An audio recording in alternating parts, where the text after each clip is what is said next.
आज मेरा टास्क है हेलीकॉप्टर पे जाने के लिए। देखिए दोस्तों, मैं हेलीकॉप्टर पे आके बैठ गया हूँ।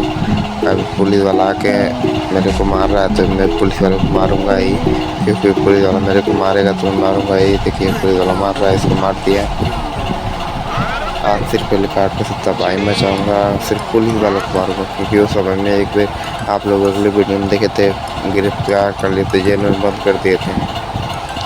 अब देखिए वो पुलिस वाला जो है वो भागेगा, और देखिए भागेगा, उसको मार रहा हूँ, भाग रहा है। अब इस पुलिस वाले को मार दूंगा, देखिएगा।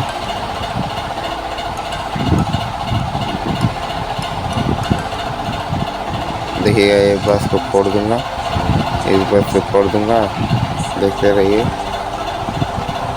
इस पुलिस वाले को मार दूंगा, देखिए आप लोग से। अब उस पुलिस वाले को मारने जाऊंगा तो पुलिस वाला भाग जाएगा। देखिए हेलीकॉप्टर आ गया, हेलीकॉप्टर को मार दूंगा। हेलीकॉप्टर देखिए आ गया, तो हेलीकॉप्टर को मारूंगा। तब तक आप लोग लाइक और सब्सक्राइब कर दीजिए।